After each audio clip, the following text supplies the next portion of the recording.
We have the honor and the pleasure to be with Liz Lochhead, that is an amazing Scottish poet and playwright, translator, and broadcaster.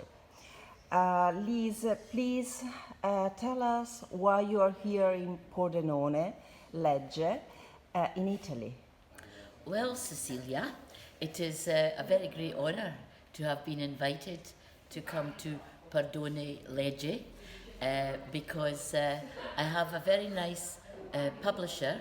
I think he's a small-scale publisher called Valerio Cucciarone from the Marche, from near Ancona, and he has published a book of mine, which in English is called A Choosing, in Italian una scelta, I think. My pronunciation might be wrong. And because of this book, we're here at a book fair in Pordenone, which is a very beautiful town. I've enjoyed it very much, being here for 2 days. And tonight, are you presenting where and at what time? At 5 o'clock this evening in San Giorgio, the tent there.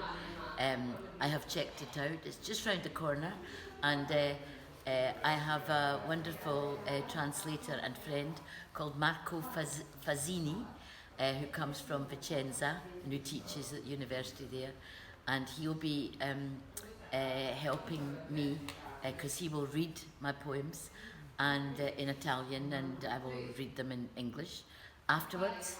I like to read the English afterwards because the Italian audience then know some of what the poem is about. I'm very strong in this, so it's going to be very interesting for me to see them again. I've only met Marco once in Ancona in June, and I liked him very much indeed. And he and his companion Isabella are coming today at lunchtime, so it'll be very nice, the whole thing. Tell us something about your poetry. How you can describe your poetry? My poetry is fairly social and observing of people and landscapes and places.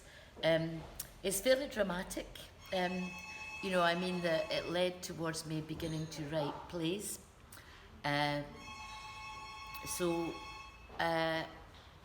Often it's in voices which are not my own voice.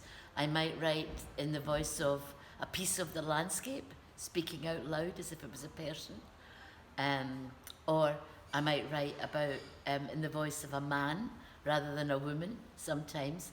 But my poems are generally regarded as having been important in Scotland, not because of the poems, but because of the time that I wrote them in, when women were not being published very much in Scotland.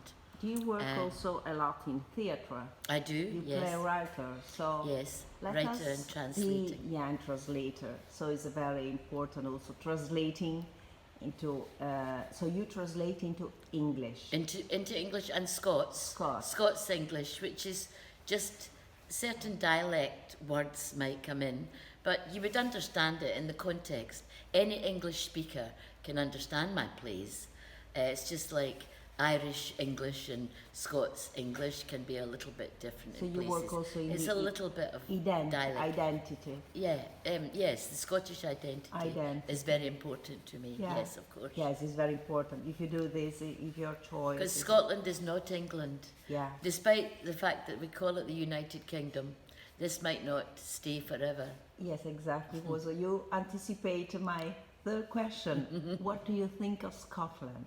What is Scotland for you? It is my home. It is where I grew up.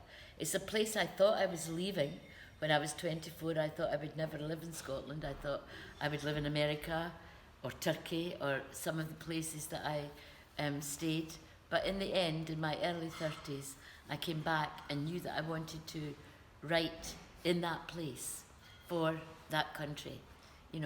I knew that my identity was important to me all of a sudden. In my 30s, having tried to escape it for a long time. I think we do, as we grow up, we want to become ourselves. And becoming ourselves means, at first, when we're young, to stop being the person we are already for a bit. But then, that became very powerful to me, and I almost went to live in America in my early 30s. I almost moved there. I was going to sell my house and move to New York permanently, but in the end I didn't, and it was important to me not to have. I don't have any regrets about that, no regrets.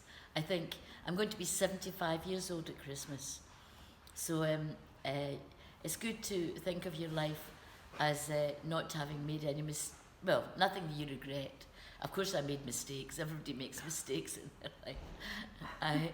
I don't think it's impossible to live, but I have no regrets about the decisions that I've made about my life, I don't think. And future project? I hope to keep writing. I've just had quite a big success, the National Theatre of Scotland, with my friend Sir Michael Boyd, the director. He used to run the RSC, the Royal Shakespeare Company, in Stratford, and he's been my friend since he was 19 and I was about 25. We've been friends, and we finally worked together again, and he did a wonderful production of a translation I did of Medea, and he did a wonderful production at the Edinburgh International Festival.